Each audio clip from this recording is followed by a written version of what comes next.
Hola a todos y todas, mi nombre es Silvana Fardinger, soy psicóloga y en este módulo de la capacitación vamos a ver un poco más en detalle los instrumentos de historia clínica y consentimiento informado que se implementaron a partir del 1 de agosto en toda la red de dispositivos de la provincia. Sabemos que en muchos centros ya se venían utilizando algunos modelos de historia clínica y consentimiento informado que primero que venían de otras épocas, algunos tenían el logo del Ministerio de Desarrollo, y además en los lugares donde se utilizaban estos modelos eran todos modelos distintos, donde cada centro había confeccionado al uno, con lo cual nos parece fundamental en primer lugar poder estandarizar estos modelos de consentimiento y historia clínica. El formulario de historia clínica, digamos, es el formulario de inicio, es la carátula de los datos principales del usuario y del equipo tratante. Y el consentimiento informado es el formulario escrito que se va a utilizar en comunidades terapéuticas, centros de día y unidades residenciales. De todos modos, cuando hablemos de consentimiento informado, no vamos a pensarlo solamente en el documento escrito y firmado que tiene que constar en la historia clínica como un adjunto, sino que vamos a hablar de consentimiento informado como la instancia obligatoria que debe ser verbal en todos los casos, más allá de estos lugares donde hemos decidido implementarlo de manera escrita. Bien, estos documentos nos permiten generar, en primer lugar, una pertenencia institucional, saber que estamos utilizando los mismos modelos en toda la provincia, y que a través de estos documentos que fueron pensados de manera que sean simples, que puedan cumplir con todos los requerimientos legales, pero que a su vez puedan servir para poner de relieve el valor clínico que tienen estos documentos. Que podamos pensarlos en el aspecto ético y profesional como agentes de salud que somos para poder garantizar los derechos de los usuarios que comienzan un proceso de atención.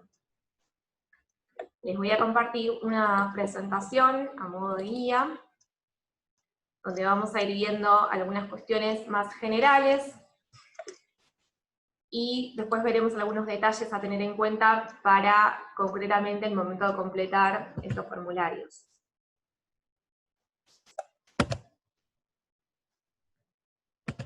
Bien. Bueno, en primer lugar, para conseguir los procesos de atención en salud mental desde una perspectiva de derechos, es fundamental la correcta utilización e implementación del consentimiento informado y de la historia clínica, tanto en relación, como decía recién, a los requerimientos legales, como en su aspecto ético y profesional. Desde que se comenzó a abandonar el modelo tutelar de asistencia, se puso de relieve el principio de autodeterminación del paciente. Esto quiere decir que la persona que es usuaria de un servicio de salud mental tiene que ser concebida como un sujeto de derechos, en primer lugar. Un sujeto que tiene capacidad jurídica y una persona que puede tomar decisiones en relación a su tratamiento y a su proceso en el sistema de salud. Este nuevo modelo plantea una nueva forma de contemplar la relación terapéutica y la historia clínica, que incluye la instancia de consentimiento informado, ya sea que este sea en la modalidad oral o escrito, es el documento legal cuya existencia da cuenta de esta relación entre el usuario y los profesionales. Por otra parte, a través del consentimiento se formaliza el derecho de la persona a participar en la toma de decisiones acerca de su estado de salud, tratamiento e intervenciones. La historia clínica, por lo tanto, debe reflejar este proceso que es dinámico, y su adecuada confección es un deber del profesional. No debe ser considerada una tarea administrativa, sino un compromiso de índole profesional que debe ser realizado con rigor y precisión. Los derechos del paciente que enumera la ley número 26.529 son asistencia, trato digno y respetuoso, intimidad, confidencialidad, autonomía de la voluntad y respeto a la información sanitaria. No voy a adentrarme ahora en cada uno de estos derechos, los invito siempre a remitirse a las leyes, siempre es bueno estar en contacto continuo con la letra de la ley. Lo que sí nos parece importante es tener presentes estos derechos, porque la historia clínica y el consentimiento informado son documentos que justamente vienen a garantizar estos derechos, entre otras cosas. La historia clínica es la realización por escrito de carácter obligatorio de todo el proceso de atención y tratamiento en salud mental, en el que debe constar toda actuación realizada al paciente o a la paciente por profesionales y auxiliares de la salud. Las leyes plantean ciertos requisitos para poder garantizar la validez de la historia clínica a nivel jurídico. Uno es la cronología. Todos los asientos y documentos que contengan la historia clínica deben estar en orden cronológico, sin excepción. La historia clínica también debe estar foliada, todas las hojas y anexos deben estar numerados. Para esto hemos mandado a hacer unos sellos para que puedan disponer los centros, unos sellos foliadores, como parte de los recursos que también estamos pensando para poder garantizar que estas instancias puedan implementarse de manera correcta. Otro de los requisitos es la integralidad. La integralidad implica que la historia clínica contenga las consultas, interconsultas, todo tipo de tratamientos que realice la persona y que puedan considerarse pertinentes para el proceso de salud mental. También es importante destacar que, así como cuando el consentimiento queda solamente en su modalidad verbal, esta debe ser consignada en un asiento de la historia clínica, así como también cuando es un requisito la instancia escrita del consentimiento informado, que es el formulario que veremos luego. Este documento debe ser parte de la historia clínica como un adjunto. Otro de los requisitos es la unicidad. La historia clínica de cada paciente debe tener carácter único en cada establecimiento y debe estar identificada por una clave uniforme. Inviolabilidad, depositarios. Respecto al deber de guarda de las historias clínicas, los establecimientos o profesionales tienen el deber de guarda y custodia de las mismas a fin de evitar el acceso a la información por parte de personas no autorizadas. Deben de ser conservadas luego de dar por finalizado un tratamiento por un plazo de 10 años, computado a partir del último registro. También se están haciendo una compra de muebles con llave para que en los centros puedan disponer de, como decíamos, de los recursos para poder garantizar el acceso restringido que debe tener la historia clínica como un documento confidencial, por supuesto. Y luego tenemos la titularidad como otro requisito, que tiene que ver con que la normativa legal indica que el usuario es el titular de la historia clínica, y se le debe entregar una copia ante su simple requerimiento en el tiempo estipulado por la ley. Esta titularidad del usuario acerca de la historia clínica no tiene que ver con que el usuario tenga acceso a la historia clínica, sino que sí se le debe entregar una copia cuando el usuario o su representante legal, cuando corresponda, la solicite. Esto es importante también para pensar qué información volcamos en la historia clínica, ¿no? Porque si uno piensa que en algún momento el paciente, la paciente puede tener acceso a esa historia clínica, tenemos que tener en cuenta que la información que volcamos en la historia clínica tiene que ser la necesaria para poder realizar un seguimiento del tratamiento de esa persona, pero a la vez esa información tiene que poder mantener la confidencialidad y el secreto profesional, por sobre todas las cosas. Bien, luego vamos a hacer unos breves comentarios acerca de la confección de los asientos, de todos los asientos posteriores que tenga la historia clínica, luego del formulario de inicio y del consentimiento informado por escrito cuando corresponda. Los asientos de la historia clínica deben contener toda intervención que realice algún profesional o auxiliar del equipo interviniente con fines de seguimiento o evaluación en el marco del tratamiento acordado. Cualquier modificación del tratamiento debe ser acordada y consensuada con la persona y debe consignarse en la historia clínica. Los asientos deben garantizar el correcto y cronológico seguimiento de la evolución del tratamiento. Por otra parte, en los asientos se debe escribir con letra clara, si se utilizan abreviaturas se deben aclarar, y las enmiendas o raspaduras deben ser salvadas, ¿sí?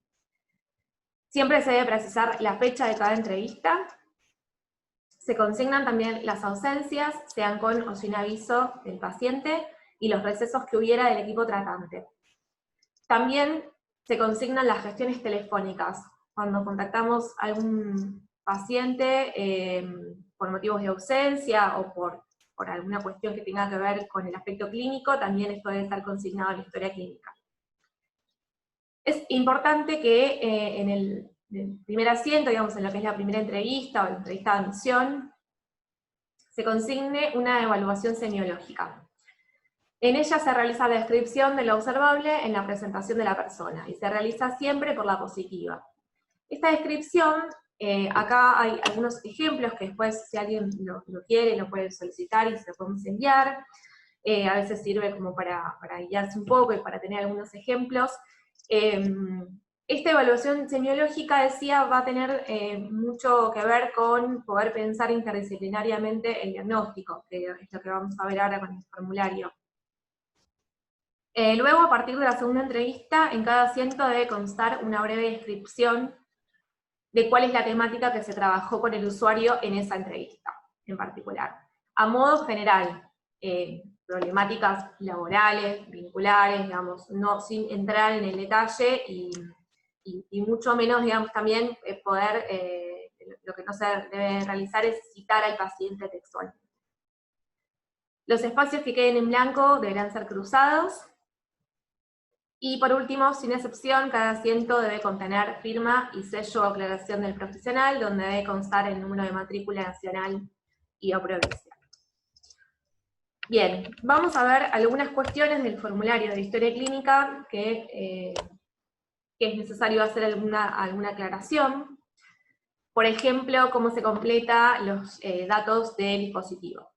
En el campo de efector de la red, lo que vamos a consignar es el tipo de dispositivo y la localidad. Ejemplo, vamos a poner CPA de Berisso, centro de día y la localidad. Entonces, esto nos va a permitir identificar de una manera más o menos uniforme el tipo de centro y el lugar. Esto va a ir acompañado del código del centro, como pueden ver ahí a un costado. El código de centro es un código con el que se maneja el Ministerio de Salud de provincia, con lo cual la idea también fue poder empezar a unificar esta información, y lo que nos va a permitir utilizar el código también es que si en algún momento el dispositivo se muda y cambia el domicilio, o incluso puede cambiar la localidad dentro de un mismo municipio, el código lo que nos va a permitir es poder hacer un seguimiento de este dispositivo y seguir dándole como una especie de identidad. El listado con los códigos del centro les van a estar llegando en estos días. Lo estamos confeccionando en base a la información del Ministerio de Salud, como les comentaba.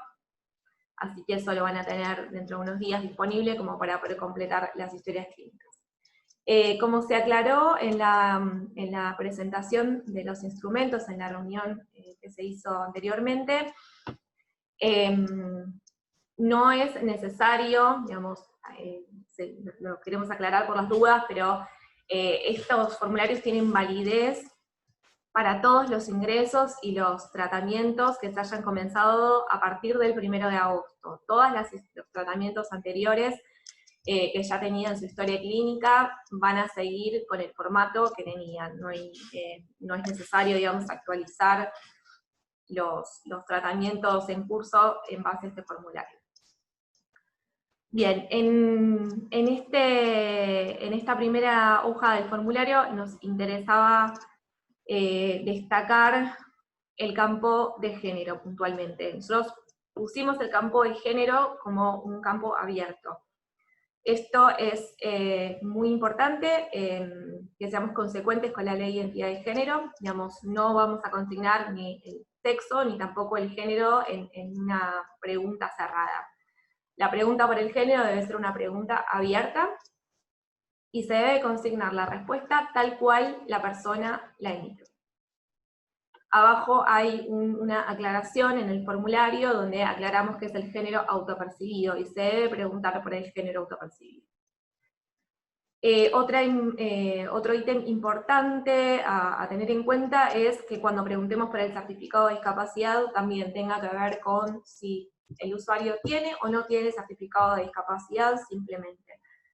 No preguntaremos por el diagnóstico y en el caso de que el usuario haga alguna referencia al mismo, se puede consignar en algún otro apartado, pero acá, como pueden ver, no hay un apartado, no hay, digamos, espacio para poder completar nada en relación al diagnóstico. Bueno, luego se pregunta por los estudios y formación, y tenemos un espacio para poder realizar el genograma y tener en cuenta la red socioafectiva del usuario. El genograma debe consignarse como un gráfico muy pequeño,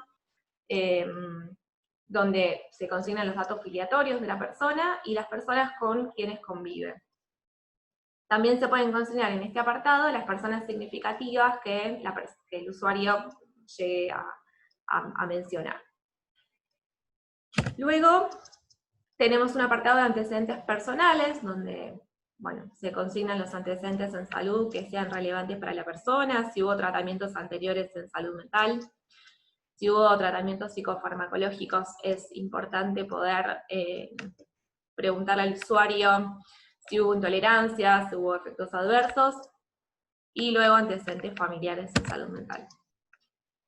Y en el apartado siguiente, que es la información de inicio del proceso de atención, nos parece sumamente importante que esto realmente esté acorde al consentimiento informado. Insistimos, tanto sea en su versión verbal como cuando es necesario que sea por escrito, ya que acá vamos a consignar el motivo de consulta, vamos a consignar el diagnóstico situacional interdisciplinario, que esto es muy importante que lo podamos pensar realmente como un diagnóstico que nos permita llevar el tratamiento en lo cotidiano, ¿sí? Hubo algunas consultas respecto a qué pasaba en los equipos donde, por ejemplo, no hay un psiquiatra, etcétera, y esos casos los vamos a ver puntualmente en la instancia en la que podamos intercambiar, y de todos modos, cualquier duda que pueda surgir la veremos de acá en adelante, pero la idea es que podamos trabajar en el cotidiano de un tratamiento con el diagnóstico situacional interdisciplinario. También en este espacio se debe especificar en el caso de que la persona no desee recibir información acerca de su diagnóstico, que esto es algo que está estipulado en la ley. Y tenemos otro apartado abajo donde se consigna el diagnóstico codificado según CIE-10. Luego tenemos cuatro ítems que son los que deben estar acordes al consentimiento informado, que tienen que ver con el plan terapéutico propuesto, los beneficios esperados, los riesgos potenciales de ese plan terapéutico que le estamos proponiendo al usuario, y por último, las alternativas al tratamiento propuesto.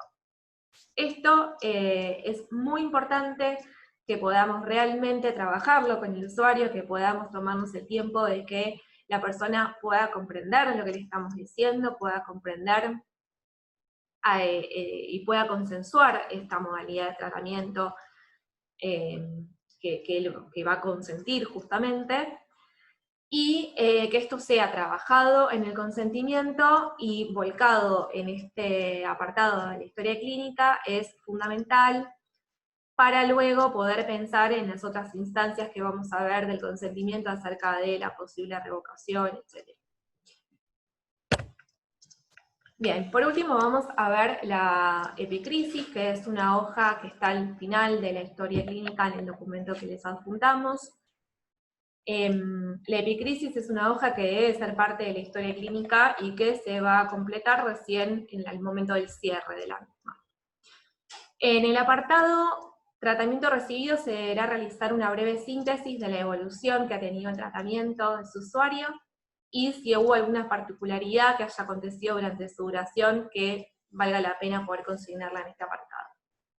Y también se debe consignar en ese apartado el motivo del cierre de la historia clínica. Los motivos del cierre pueden ser que el equipo interviniente dé por finalizado el tratamiento, lo que comúnmente llamamos alta. Puede ser la revocación parcial del tratamiento, que es cuando el usuario decide, por ejemplo, no continuar con una modalidad de internación, pero sí continúa su tratamiento ambulatorio. En estos casos de revocación parcial, se va a proceder al cierre de la historia clínica y a completar la epicrisis y a realizar un resumen de historia clínica si el equipo tratante cambia. Si el equipo tratante continúa siendo el mismo en el tratamiento ambulatorio, se va a sostener la misma historia clínica. Otro de los motivos puede ser la revocación total, que es cuando el usuario manifiesta explícitamente la revocación del consentimiento e informa la interrupción del tratamiento al equipo profesional interviniente.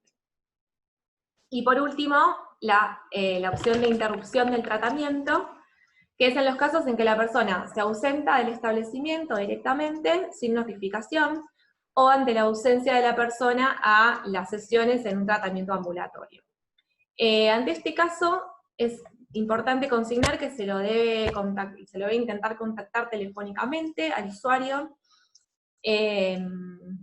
y en el caso de que se logre un contacto, por ahí ya podemos convocarlo para, digamos, hablar de un cierre, de tratamiento, y poder pensar en una revocación total. Pero bueno, si en el caso de que tengamos que contactar al paciente telefónicamente y no logremos hacerlo, este intento se repetirá hasta 3 veces con una semana de por medio. Se van a consignar todos los intentos de contacto telefónico en la historia clínica, y ahí sí se va a dar por finalizado, por cerrada la historia clínica y finalizado el tratamiento. Acá está el modelo, la hoja de epicrisis que está adjunta al final del formulario. Y ahora vamos a ver puntualmente el consentimiento informado. El artículo 19 de la Ley Nacional de Salud Mental aclara que el consentimiento obtenido o mantenido con dolo o el incumplimiento de la obligación de informar son pasibles de consecuencias de responsabilidad civil o penal según corresponda. El consentimiento informado verbal tiene carácter de obligatoriedad en toda actuación profesional, ya sea en el ámbito público o privado. Esto incluye también las exposiciones con fines académicos. La Ley de Derechos del Paciente especifica además que el mismo debe constar por escrito y debe ser firmado por la persona o su representante legal y por el equipo tratante en casos de internación, intervenciones, procedimientos invasivos o que implican riesgos, y solo se exceptúan de obligatoriedad las situaciones de emergencia o riesgo que estipule la ley. Por lo tanto, será de carácter obligatorio que el mismo se encuentre por escrito y firmado como un documento adjunto en la historia clínica para todo usuario que comience un tratamiento en los dispositivos de internación por consumos problemáticos, lo que conocemos como comunidades terapéuticas actualmente, centros de día y unidades residenciales. Bien, acá está la primera hoja del consentimiento informado. Al igual que en el formulario de historia clínica, tenemos para completar los datos de efector de la red y el código del centro, de la misma manera que lo haremos en la historia clínica. Luego el nombre y apellido y DNI de la persona que inicia el proceso de atención. Todo lo que está recuadrado ahí en celeste, que dice leer con atención, se debe leer con atención al usuario, se debe poder trabajar con el paciente si surge alguna duda, si surge alguna pregunta, o si hay algo que sea necesario aclarar. Abajo hay un espacio para poder consignar las observaciones y preguntas que puedan surgir por parte de la persona. Luego veremos, como indica la ley, el apartado de directivas anticipadas,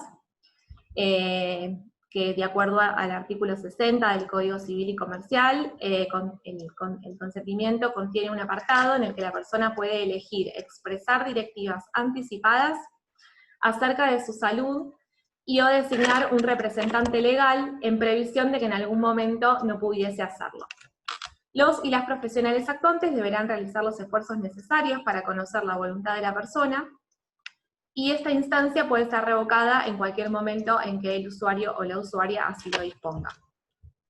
Al final del documento nos vamos a encontrar con un apartado para los casos de revocación. Bien. Es importante tener en cuenta que las directivas anticipadas se completan, como bien se aclara entre paréntesis, digamos, esto se completa solo en el caso en que el usuario o la usuaria decidan dejar dichas estas directivas o designar algún representante. Si no, no es necesario completarlo, pero sí es importante poder conocer la voluntad del usuario y poder explicarle a la persona en el momento para qué, ¿no? El para qué de esta opción de las directivas anticipadas a la hora de poder completarlo. Y luego tenemos el principio de revocabilidad, que es otra característica fundamental del consentimiento informado, en tanto constituye un acuerdo entre el deber de informar del profesional y la capacidad de consentir libre y voluntariamente de la persona. El consentimiento informado se encuentra en implícita revisión constante, y por lo tanto el usuario puede revocarlo total o parcialmente cuando así lo disponga. Ante esta situación, el profesional deberá acatar la decisión y dejar constancia de la misma en la historia clínica, en la hoja de epicrisis cuando corresponde, y en el consentimiento, en el caso de que haya sido un consentimiento por escrito. Se deben dejar constancia del estado actual de salud de la persona y de los posibles riesgos que asume el usuario en ese acto. La revocación total del consentimiento es, como habíamos mencionado antes, la decisión unilateral del usuario de interrumpir el tratamiento propuesto, mientras que en la revocación parcial la persona puede rechazar la opción de internación, pero continuar con otra modalidad de tratamiento. Y este apartado entonces también está al final del consentimiento informado, lo van a poder encontrar ahí.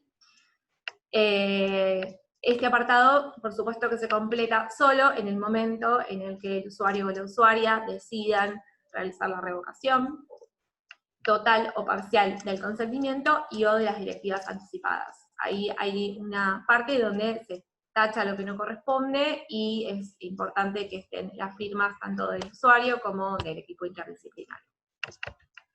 Bien. Van a encontrar que en el consentimiento informado también hay dos anexos. El primero de los anexos es para una aclaración para los profesionales que tiene que ver con una especie de instructivo de cómo completar la historia, el formulario de consentimiento. Y el anexo 2